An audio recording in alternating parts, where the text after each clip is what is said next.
پھر ایک خط حضور نے مجھے تحریر کیا تھا، اس میں چونکہ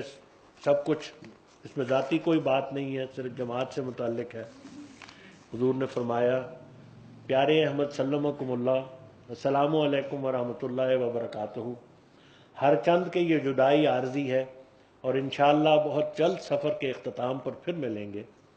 لیکن جس حالت میں ربوہ اور پاکستان کی دوسری جماعتوں کو نمازوں میں روتے اور بلکتے ہوئے اور مرغ بسمل کی طرح تڑپتے ہوئے چھوڑ کر آیا ہوں،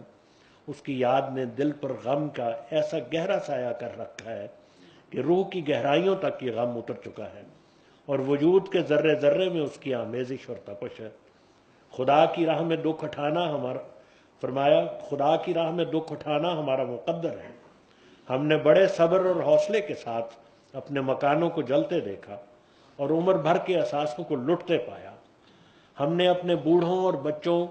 اور جوانوں کو ذبح ہوتے ہوئے دیکھا، محض اس جرم میں کہ وہ خدا کی طرف سے اٹھنے والی ایک آواز پر ایمان لے آئے ہیں۔ ہمیں کافر اور دجال کہا گیا، ہمیں اسلام دشمن طاقتوں کا ایجنٹ بتایا گیا، بیک وقت ہمیں سرمایہ دار یہود اور امریکہ کا اعلی کار بھی کہا گیا اور اشتراکی روس کا حامی اور تخریب کار بھی۔ یہ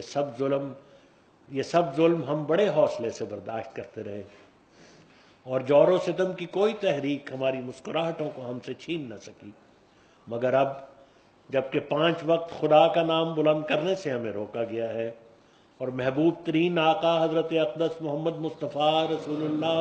صلی اللہ علیہ وسلم کی صداقت کی بآواز بلند گواہی دینے سے ہمیں منع کیا گیا ہے، تو یہ صدمہ ہماری برداشت سے باہر ہوا جاتا ہے۔ سینوں میں غم کی ایک آگ بھڑک اٹھی ہے جو نصرت الہی کی تقدیر ظاہر ہونے سے پہلے نہ بجھ سکتی ہے، نہ ہم اسے بجھنے دیں گے۔ بندوں سے ہمیں کوئی امید نہیں، ہماری نگاہ صرف اپنے رب کی طرف ہے۔ اس کے حضور ہماری گریہ و زاری کا شور اب دبنے کا نہیں،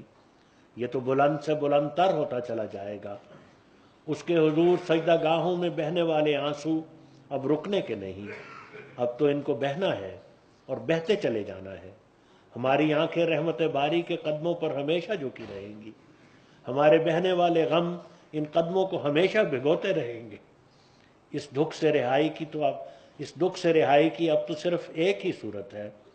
اور اس کے سوا اور کوئی صورت مجھے معلوم نہیں۔ اب تو آزمائشوں کا سلسلہ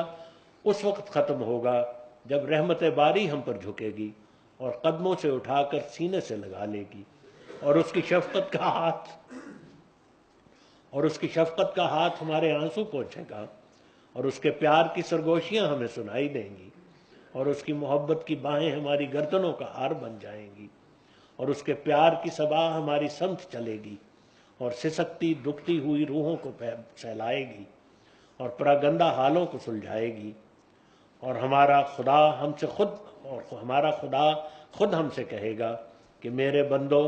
میری خاطر تم بہت روئے، اب میری ہی خاطر اپنے آنسو خشک کر لو۔ میری رضا کی خاطر تمہارے چہرے اداس ہو گئے اور یہ اداسی بہت لمبی ہو گئی، اب میری رضا کی خاطر ہی مسکراؤ اور مسکراتے ہوئے چہروں سے میری حمد کے ترانے گاؤ۔ غموں کے دن بیت گئے اور خوشیوں کا زمانہ آ گیا، اپنی جھکی جھکی نظریں آسمان کی طرف اٹھاؤ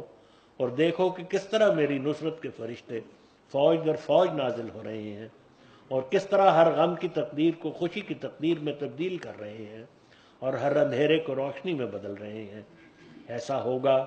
اور ضرور ہوگا۔ میرا ایمان غیر متزلزل ہے اور میرے پائے ثبات میں کوئی لغزش نہیں، لیکن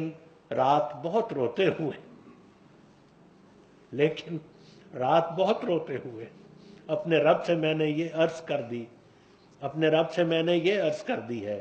کہ میرے آقا، مجھے یہ دن دکھانا، مجھے بھی یہ دن دکھانا۔ شور کیسا ہے تیرے کوچے میں، لے جلدی خبر، خونہ ہو جائے کسی دیوانہ مجنوں وار کا۔ اللہ آپ سب کا حامی ہو، ناصر ہو اور آپ کی طرف سے مجھے کوئی دکھ نہ دکھائے۔ والسلام خاکسار میں ذاتِ رحمت۔